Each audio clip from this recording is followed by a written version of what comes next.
අපි මේ ශ්‍රද්ධාව ගැන චුට්ටක් කතා කරොත් මම ඉස්සෙල්ලත් කිව්වා දැන් ශ්‍රද්ධා දැන් අපි සාමාන්‍යයෙන් ශ්‍රද්ධානුසාරී කියලා ගන්නේ හරිද? ඔව්. සාමාන්‍ය මේ දැනන පවතින මේ දර්ශනයත් එක්ක ගන්නකොත් ශ්‍රද්ධාව කියන එක අපි දාන්නේ පින්කම් කරනකොට හරිද? ඔව්. මේ නිරු පින්කම් එක්ක ශ්‍රද්ධාව කියන එක ගැට ගහලා තියෙන්නේ. ඒ ශ්‍රද්ධාව දානි දෙනවා. ශ්‍රද්ධාවෙන් පන්සල් යනවා. ශ්‍රද්ධාවෙන් මල් පාම් පූජා කරනවා. එතන ශ්‍රද්ධාව කියන වචනය හරිද? හරිම උත්තරීතර ධර්මතාවය. ඒ උත්තරීතර ධර්මතාවය ගැට ගහලා තියෙන්නේ ආමිෂයේ. ඇත්තටම ආමිෂය කියන්නේ තාමිෂය නෙමෙයි හොඳේ. දැන් අපි කියන ආමිෂය කියන්නේ ඒ ආමිෂය නෙමෙයි.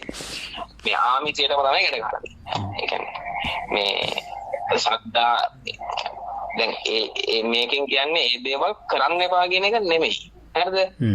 ඒ සාමාන්‍යයෙන් අපි මේ බෞද්ධ විදිහට කරගෙන යන සංස්කෘතියට අදාළ දේවල් ටික ඒ මට්ටම් ප්‍රඥා මට්ටමින් ඒගොල්ලෝ මේ කරගන්නේ. අපි කරත් ඒක ප්‍රශ්නයක් නෑ. ඒක කරන්න ඕනේ සමාන තැන්වලදී. මේ ඒක කරන්න එපා කියන එක නෙමෙයි. නමුත් ශ්‍රද්ධාව කියන්නේ ඒක නෙමෙයි. ඒ කියන්නේ ශ්‍රද්ධාව කියලා කියන්නේ ඒක නෙමෙයි. ශ්‍රද්ධාව කියන්නේ සමාවින්න මහත්තයා මේ උතන තුනුරුවන් කෙරෙහි ඇති ශ්‍රද්ධාව නේද උතන කියන්නේ? තුනුරුවන් කෙරෙහි තුනුරුවන් මට කියන්න තිසරණේ බුද්ධ රත්නේ, ධම්ම රත්නේ, සංඝ රත්නේනේ. ඔව් බුද්ධ රත්නේ, ධම්ම රත්නේ, සංඝ රත්නේ කොහෙද තියෙන්නේ? ඒ බුදුරජාණන් වහන්සේ ධර්මයේ දැන් බුදුරජාණන් වහන්සේගේ ගුණ නාමය ඔය සූවිසි ගුණ කියන එකත් එක්ක එන එක නේද කියලා මම තීරුම් ගත්ත විදිහට. හරි. ඒ කියන්නේ ඊළඟට ධර්මයේ පැවතෙන ගුණ. එතන 6ක් කියවෙනවනේ. ඊට පස්සේ සංඥා කෙරෙහි පැවතෙන ගුණ 9ක් එනවා. එතකොට එහෙමනේ සූවිසි ගුණ කියලා එන්නේ. හරි. හොඳ මාතෘකාවක් ඔබතුමිය ඇරලා දුන්නා. හරිද? මම මේ කතා කරන්නේ මොකක්ද කියලා කල්පනා කරගෙන ඉන්නේ. හොඳම මාතෘකාවක් ඇරලා දුන්නා. දැන් අපි ඔය තිසරණේ පිහිටීම කියන එක කතා කරමුකෝ. තිසරණේ. හරිද? ඔව්. තිසරණේදී බුද්ධ කියන ස්වභාවය දැන් ඔබතුමිය කෙලින්ම කිව්වා අර මේ සූවිසි ගුණ වලින් නවරහදී බුදු ගුණ මෙනෙහි කරනවා කියන තැන නේද? එතන නේද කතා කරන්නේ? එහෙම. ඔව් තමයි. ඔව්. එතකොට දැන් ඔය ගුණ නමේ මොකක් හරි එකක් ඔබතුමියට මෙනෙහි කරන්න පුළුවන්ද? ඔව් දැන් අපි බුදුරජාණන් වහන්සේගේ පළවෙනි බුද්ධ ගුණයේ කියලා ඉන්නේ අරහං ගුණයනේ. ඔව්. අරහං ගුණය මෙනෙහි කරන්නේ කොහොමද? ඔව් එතකොට සියලුම මේ කෙලෙස් වලින් දුර වෙච්ච බවයි එතන මේ රහසින්වත් පව් නොකර බවයි අනිත් එක මේ රහසින්වත් පවක් කරලා නැහැ සියලු කෙලෙසින් දුර වෙලා එතකොට මේ සෑමගේම පූජා ලබන්නට දේව මිනිසුන්ගේ පූජා ලබන්නට සුදුසු මේ අරන් කියන්නේ කෙනෙක් කියන එකනේ. බුදුරජාණන් වහන්සේ සියලුම කෙනෙකු හැමගේම මේ හතරවෙනි එක කිව්ව නේද? හතරවෙනි එකක් කිව්ව නේද? සියලු දෙව් මිනිසුන්ගේ සියලු පූජා ලැබීමට සුදුසුයි කියලා. සුදුසුයි කියලා. ඔව්. අන්න ඒකට වචනයක් කියනවා. ඒ වචනේ තමයි අග්ග දක්ඛිනේය. අහලා තියෙනවද? අහලා තියෙනවා. අග්ග දක්ඛිනේය. අග්ග දක්ඛිනේයයි. එතකොට සම්මා සම්බුදුන් වහන්සේ අග්ග දක්ඛිනේය වෙන්නේ සියලු කෙලෙසුන්ගෙන් දුර වෙච්ච නිසා. හරිද? ඔව්. හරිද? එතකොට අපි රහතන් වහන්සේලා දක්ඛිනේය කියලා කියනවා. කියන්නේ දක්ෂිනාවතට සුදුසුයි. හරිද? ඒ අතරින් සම්මා සම්බුදුරන් වහන්සේ අග්‍රයි. හරිද? අග්‍ර දක්ෂිනේය. හරිද? එතකොට සියලු දක්ෂිනාවත් පිළිගැනීමට සහ පිළිගැනීමට උන්වහන්සේ සුදුසුයි. හරිද? බුද්ධ ශ්‍රාවකයෝ සුදුසුයි. ඒ බුද්ධ ශ්‍රාවකයෝ සුදුසුයි. ඒ බුද්ධ ශ්‍රාවකයන්ගේ සුදුසුකම අපි කියන දක්ෂිනේය කියලා සම්මා සම්බුදුරන් වහන්සේගේ අග්‍ර දක්ෂිනේයයි. මේ පදනම ඔතන තියෙන්නේ. හරිද? අරහං බුද්ධි පදනම ඔතන තියෙන්නේ. එතකොට මේ සියලු කෙලෙසුන්ගෙන් මිදීම කියන්නේ දැන් ඕක බුදුගුණ මානසිකාරයක් නේ කරන්නේ. මෙනෙහි කිරීමක්. මානසිකාරය. ඔකට දැන් හිතන්නකෝ ඕක කොහොමද තේරුම් ගන්නේ? දැන් ඕකේ තියෙන්න බෑනේ මේ ලාභයකයි ඔරිජිනල් එකයි කියලා දෙකක්. හරිද? ඩුප්ලිකේට් එකයි ඔරිජිනල් එකයි කියලා දෙකක් තියෙන්න බෑ. එකක් තමයි තියෙන්නේ.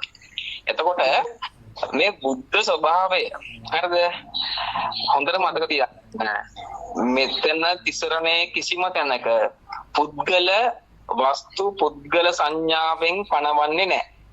මේ කතා කරන්නේ පුද්ගලයේ විදිහට තියෙන බුද්ධත්වයක් ගැන නෙමෙයි. ඒ කියන්නේ සිද්ධාර්ථ කියන්නේ බුද්ධ භාවය කියන එක නේද? සිද්ධාර්ථ ගෞතම ගැන නෙමෙයි මේ කතා කරන්නේ. හරිද? නැසියලු බුදුරුන්ගේ ඔය ගුණ එනවනේ. සම්මා සම්බුද්ධත්වය ගැන කතා කරන්නේ. හරිද? ඔව් සම්මා සම්බුද්ධත්වය. ඔව්. හරිද? හැබැයි මෙතන සම්මාදිත වචනේත් නැහැ. ඔතන නැහැ. ඔව් ඒක ගුණයක තියෙනවා ඔතන නැහැ. ඒතකොට අපි තේරුම් ගන්න ඕනේ බුද්ධ ස්වභාවය කියන්නේ මොකක්ද කියලා. හරිද? බුද්ධ ස්වභාවය. හරිද? ඔය බුද්ධ ස්වභාවයේ තියෙන ගුණාංග ටික තමයි ඔය 9ක් විතර අපි දාන්නේ. හරිද? බුද්ධ ස්වභාවයේ තියෙන ගුණාංග අපි. බුද්ධ ස්වභාවයේ කෙලෙස් නැහැ. හරිද? සියලු දක්ෂිනාර්භ වල සුදුසුයි. හරිද? ඔව්. එතකොට මේ ඇත්තටම බුද්ධ ස්වභාවය කියන්නේ මොකක්ද? බුද්ධ ස්වභාවය කොහෙද තියෙන්නේ? බුද්ධ ස්වභාවය තියෙන්නේ ඒ කියන්නේ බුද්ධ ස්වභාවයට තමයි අපි මේ යන්නේ. ඔබ කියන්නේ බුද්ධ ස්වභාවයෙන් නෙමෙයිද?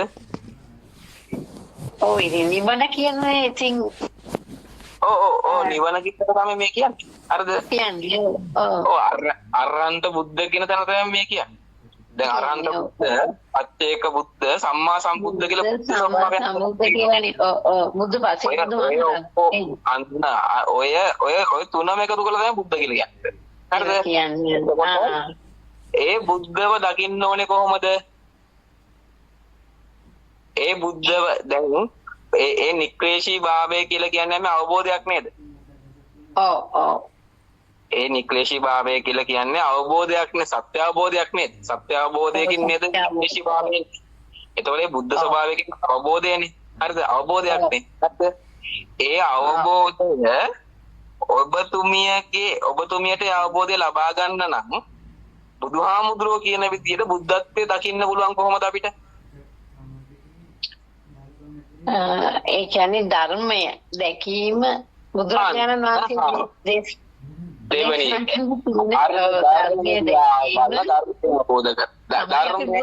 බුදුන් දකින්නවා කියන්නේ හරියටම කියනවා නම් බුදුන් දකින්න අවස්ථාව කොතනද දන්නවද වෙන්නේ? බුදුන් නිකන් ලාවට හරි පේන තැනක් කොතන මං කියන්නේ. හරිද? අපි දැන් කතා කරා. බුදුන්ව ලාවට පේන තැන තමයි අර ධම්මානුපස්සනාවේ බොජ්ජංග සම්මර්ෂණය වෙන තැන. හරි. තේරුණාද? ඔව්. බොජ්ජංග ධම්මවිචය ආදී බොජ්ජංග ටික. හරිද? සප්තබොජ්ජංග නේද එතනයි? ඔව් බොජ්ජංග. ඒ බුද්ධාංගනේ. ඒ බුද්ධාංග. හරිද? ඒ බුද්ධාංග. ඔව්. ඒ අවබෝධය අංග. ඒ බුද්ධ අංග ටික ඒක නැත්තම් මාර්ගාංග 8. හරිද? බොජ්ජංග ඊට පස්සේ තමයි මාර්ගාංග 8. එහෙම නැත්නම් පංච බල පංච ඉරිය ඔය සත්‍ස් බෝධි ඔව්. හරිද? මොනවා හරි ධර්මතා. දැන් ඔන්න ධර්මය දකින්න තැන. තේරුණාද? එතන ධර්ම කියලා කියන්නේ සත්‍ස් බෝධි පාක්ෂික ධර්මයි. හරිද? එතකොට ඒ ධර්මය දකින්න තැන එයා කාවද දකින්නේ? බුද්ධත්වය දකිනවා.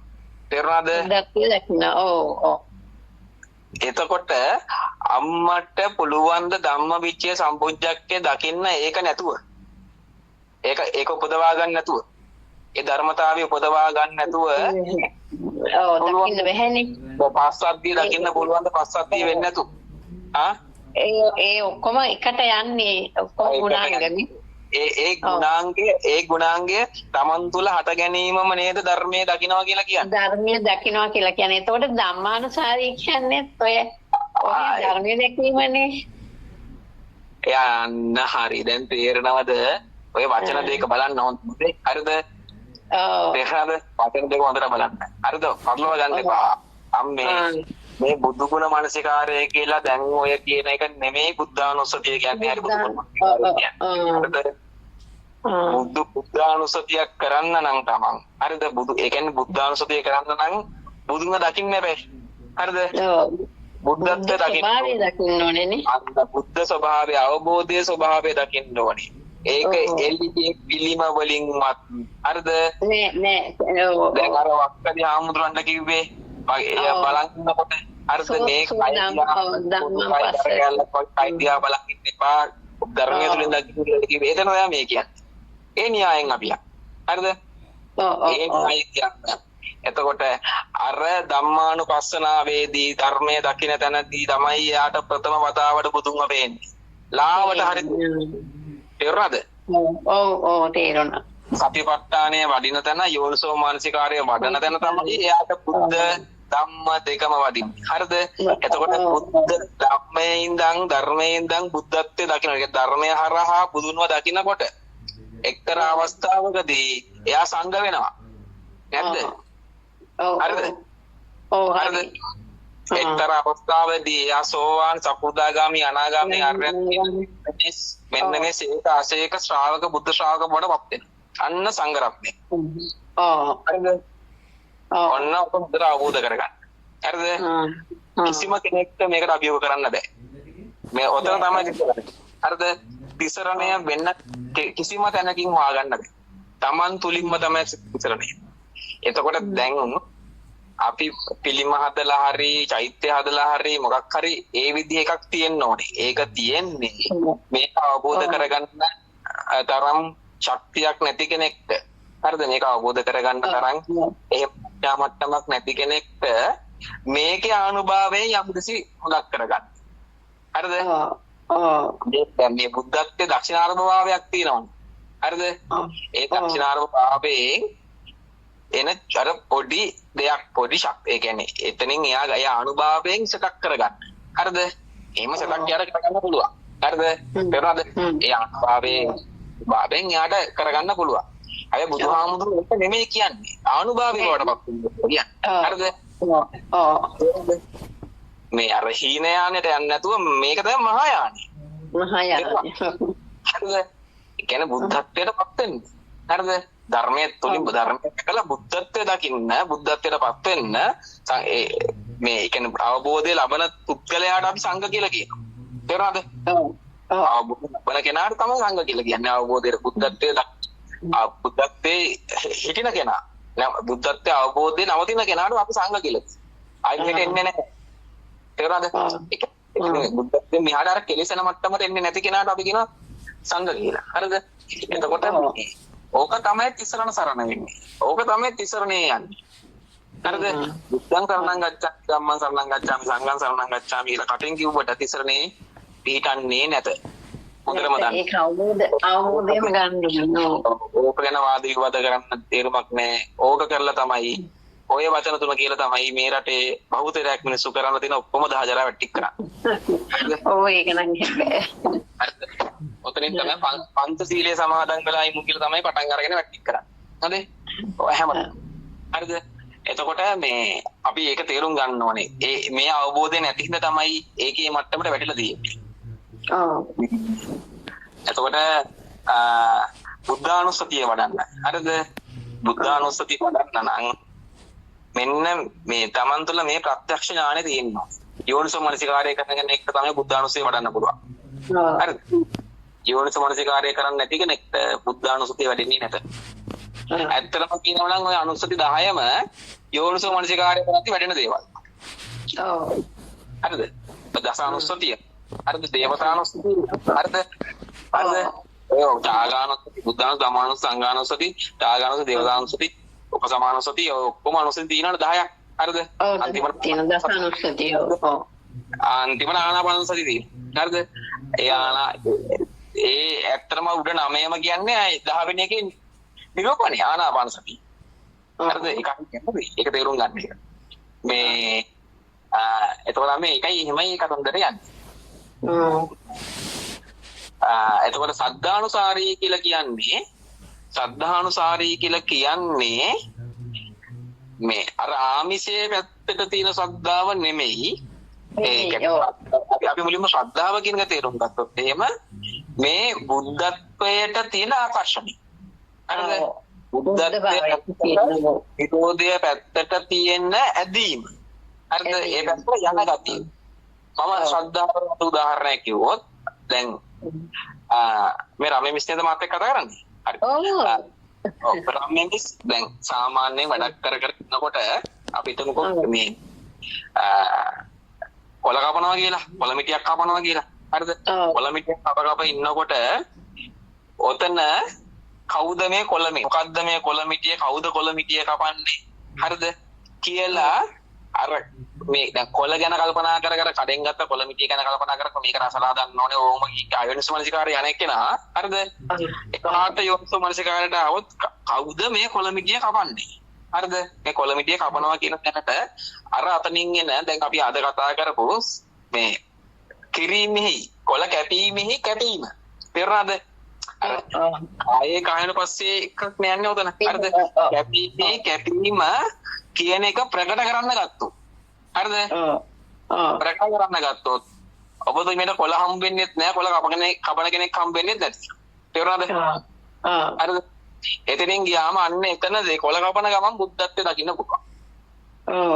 තේරුණාද? එතන ධර්මයේ දැකලා ඒ තුල තියෙන නික්ලේශී ශාන්ත ප්‍රණීත ස්වභාවය අපිට දින පුළුවන්. හරිද? පැහැදිලිද මේ කියන්නේ? හරිද? ඕනෑම කමරහක් පුළුවන්. හරිද? ඕනෑම ක්‍රියාවක් හැම කමරහන් ටික ඔක්කොම කවර් කරනවා සතිපට්ඨානේ කායන පස්සනාවෙන් යනකොට ඔක්කොම කමරහන් ටික මේ කවර් වෙනවා. හරිද? හැම එකක්ම ඕන. හරිද? ඔක්කොම ටික උතන්ටයි. ධාතු මනසිකාරය කරද්දී ඔක්කොම අහුවෙනවා. හරිද? එතකොට යෝනිසෝ මනසිකාරය අතුව කෙරෙන්න ඕනේ. ඒක නේද? හරිද?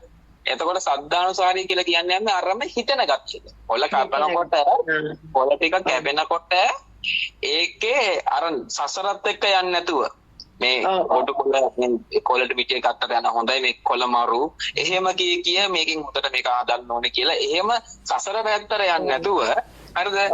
නිකන් ප්‍රපංච හදාගෙන ඒ පැත්තට යන්නේ නැතුව මෙතන ප්‍රකට කරලා ඒ ප්‍රකට කරලා බලන්න එක. ඒ කියන්නේ කොළ හැදෙන්නේ කොළ යෝනි වෙන්නේ කොතනින්ද, මම යෝනි වෙන්නේ කොතනින්ද කියන එක යෝනිසෝ මනසිකාරය කියන්නේ. හරිද? ඒ පැත්තට යන්න හිතක් එන්න බෑ, ඡන්දයක් එන්න බෑ. හරිද? ඒ පැත්තට යන්න කැමැත්ත එහෙම හිතෙන්න යෝනිසෝ මනසිකාරයට ඡන්දයක් එන්න බෑ, කැමැත්තක් එන්න බෑ. කැමැත්ත ගතිය තමයි ශ්‍රද්ධාව කියලා කියන්නේ. තේරුණාද? ශ්‍රද්ධාව කියන්නේ වැඩෙන ධර්මතාවයක්, වඩවන ධර්මතාවයක්. ඒ කියන්නේ හොඳට ශ්‍රද්ධාව තියෙන කෙනාට හරිද? හොඳ ශ්‍රද්ධාව කියන මේ ඉන්ද්‍රියක් විදිහට හැදිලා ඒක බල සම්පන්න වුණාට පස්සේ එයාට හැමදේම කමරහණක් වෙනවා. හැම සිද්ධවීමක්ම හැම සිද්ධවිල්ලක්ම කමරහණක් වෙනවා. අර ශ්‍රද්ධානුසාරී කියන්නේ අන්නේ වගේ අතිශය උත්තරීතර මට්ටමක්. හරිද? එතකොට ධම්මානුසාරී කියලා කියන්නේ ඒ ශ්‍රද්ධාවෙන් දැන් මෙහෙට ආවට පස්සේ ඒ ධර්මයන් නේ මෙයා මෙනෙහි කරන්නේ. හරිද? අර මේ ශ්‍රද්ධාවෙන් පැන්නට ශ්‍රද්ධාවත් එක්ක මෙහෙට ආවට පස්සේ අර ඇති වෙන අට ගන්න ධර්මතා, ඒ කියන්නේ සත්‍තිස් බෝධිපාක්ෂ ධර්මතා තමයි මෙතෙන් ගන්න. ඒ ධර්මතා එක්ක ඉන්න කෙනා. ඒ ධර්මතා නිතර හට ගන්න කෙනා. එතනින් යන ශ්‍රද්ධානුසාරී වෙච්ච ගමන් එයා ධර්මානුසාරී වෙනවා. හරිද? ශ්‍රද්ධාව මුල් වෙන්න ඕන කියන එක ඔන්න ඔතනින් තමයි එන්නේ. ශ්‍රද්ධාව මුල් වෙන්න ඕනේ. හරිද? මේ මහත්යා මේ කුසල චෛතසික වල පළවෙනි එකනේ ශ්‍රද්ධාව. ඔව්. අපි සාමාන්‍යයෙන් ගන්න ශ්‍රද්ධාව අම්ම කියලා. හරිද? මේ දාමේදී ශ්‍රද්ධාව ගන්නේ අම්මා කියලා. හරිද? ප්‍රඥාව ගන්න තාත්තා කියලා. හරිද? ඔබ දෙන්න තමයි දෙපැත්ත ඉන්නේ. දැන් ඔබතුමියට ඔබ තේරෙනවා ඔබ අභිධර්මය ගැන අවබෝධයක් තියෙන නිසා මේ ශෝභන චෛතසික 25 පළවෙනි එක කියලා ශ්‍රද්ධාව. හරිද? ශ්‍රද්ධාව. ඔව්. අන්තිම එක කවුද? ශ්‍රද්ධාව අන්තිම තීරේ මිත්තේ. අන්තිම එක ප්‍රඥාව. ඔය ඔක්කොම වඩාගෙන ගිහිල්ලා අන්තිමට ප්‍රඥාව තමයි නේ. ත්‍රි හේතුක ප්‍රතිසන්දි හිම ලබන්න ප්‍රඥාව අවශ්‍යයි. අන්තිම තැන ඔතනින් පටන්ගෙන ප්‍රඥාවෙන් තමයි අවසන් වෙන්නේ නේ. ප්‍රඥාවෙන් ඒ කියන්නේ ශ්‍රද්ධාවයි ප්‍රඥාවයි දෙපැත්තේ ඉන්නේ. හරිද? පැත්තේ ඉන්නේ ඔව්. මැද ළමයි ටික බලාගෙන ඉන්නේ. මැද ඉන්න ටික හරියට හරි මහත්තයා අම්මයි තාත්තයි වගේ තමයි. හරිද? පංච ඉන්ද්‍රිය ගන්නකො. සද්දා, සති, සමාධි, විරිය, ප්‍රඥා. හරිද? පංච බල ගන්නකො. තේරුණාද?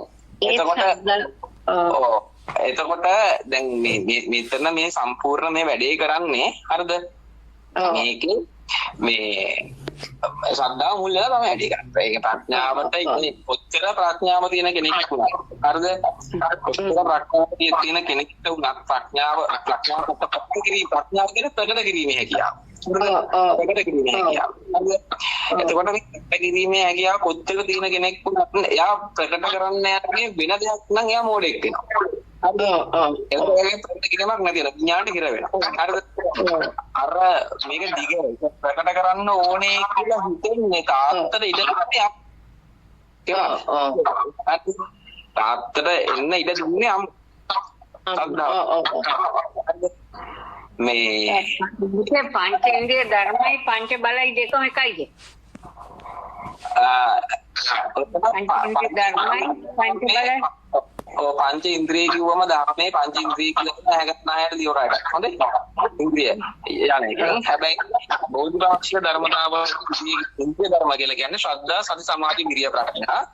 ඒක ඉන්ද්‍රියක් විදිහට වැඩ කරනවා. ඒ කියන්නේ ශක්තියෙන් අඩු මට්ටමට අපි කියනවා ඉන්ද්‍රිය මට්ටම කියලා. ශක්තියෙන් වැඩි වෙනකොට අපි ගැට කියනවා බල මට්ටම. හරිද? ඔය දෙක ශක්තිය තියනවා කියන්නේ දැන් අප කියන්නේ ඉන්ද්‍රියක් නේ. හරිද? අත කියන්නේ ඉන්ද්‍රිය. හරිද? ඒ වගේම ශ්‍රද්ධාව කියන්නේ ඉන්ද්‍රිය. ඉන්ද්‍රියකින් අපිට වැඩක් කරන්න පුළුවන්. හරිද? ඉන්ද්‍රියකින් වැඩක් කරන්න පුළුවන්. එතකොට ඉන්ද්‍රියක මොකද ක්‍රියාවක් කරන්න පුළුවන්. හරිද? එතකොට ඒක බල සම්පන්නම කරන්න නම් අත ශක්තිමත් වෙන්න ඕනේ. හරිද? අත බලවත් වෙන්න ඕනේ. අන්නේ අතෙන් මේකට බලයක් කියලා කියනවා. හරිද? අත බලයක් වෙනවා. ඒ වගේම ශ්‍රද්ධාව බලයක් වෙනවා. ඒ ශ්‍රද්ධාව බලයක් වෙන්නේ මේ නිවන් මාර්ගයේදී ඒක පාවිච්චි වෙන හින්දා. නිරන්තරයෙන් පාවිච්චි වෙන හින්දා ශ්‍රද්ධාව.